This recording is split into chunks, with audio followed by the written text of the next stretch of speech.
Mag-almusal tayo. Galing kami sa school. Galing na kaming palengke. Ito na po ang nabili naming tinapay, pansal. At bumili na po si Commander ng pansit.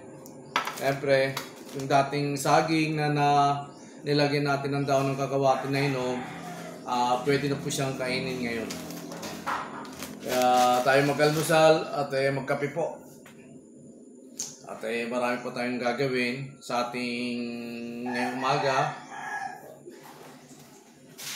Magtitimpla po ng kape si Commander. Pansit, nabili ni Commander.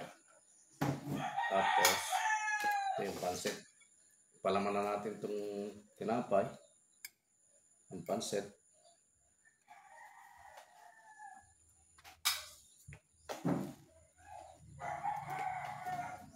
Kain tayo. Kain po tayo.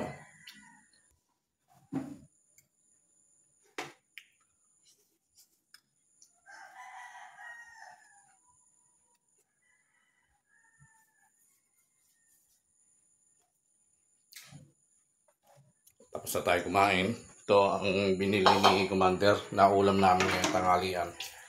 Hipon. Ayan po. Hipon. Ayan. At lilinisan natin para maluto na rin po. Alisan na natin ng ganito, yung tawag nun, bungot, tsaka yung yung talim na parang sungay.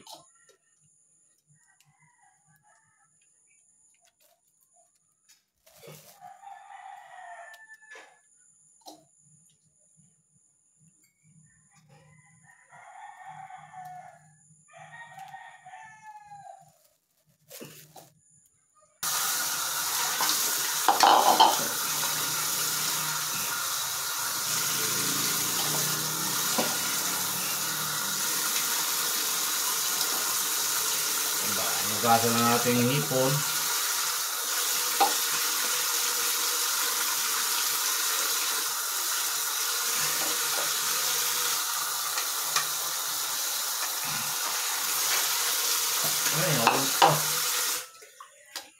Ayan po yung hipon, nahugasan na po, malinis na po.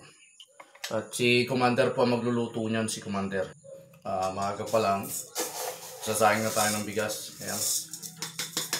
Para maaga kang makakain ni Commander.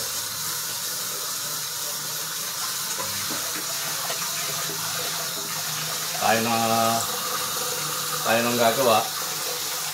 Dahil ito nga, sabi ko nga, wala pa tayong biyahe.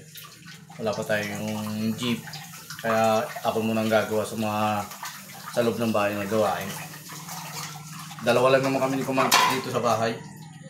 Dahil yung apo ko pumasok na.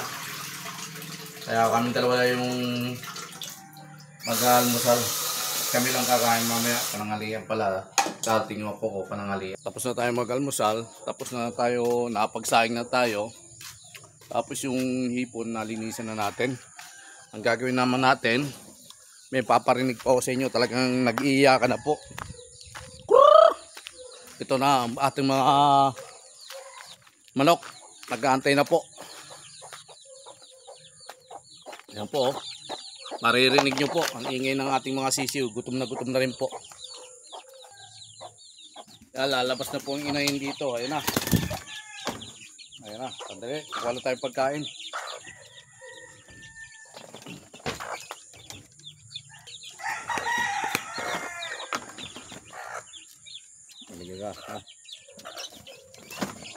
Ayan na, kumakain na po ating mga sisiw. Ayan na po. Tapos, pakapakain ng maliliit, yung sisiw na yan. Yan. Oh. Yung mga malalaki naman, at siguradong gutom na rin po yun at painom na rin natin ng tubig. Samahan nyo po ako, yung malalaki naman po ang ating pakainin.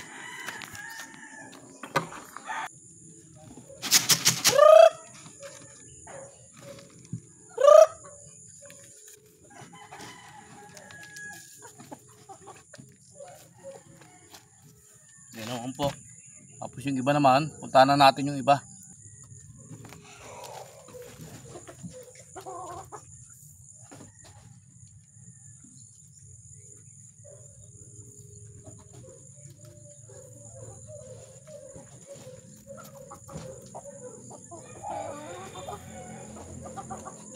naglilimlim na inahin ko.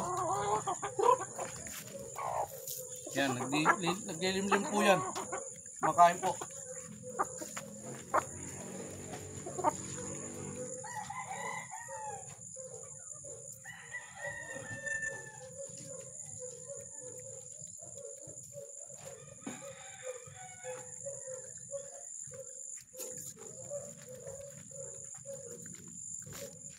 Ayun na po, natapos na naman po yung isang araw natin sa gawaing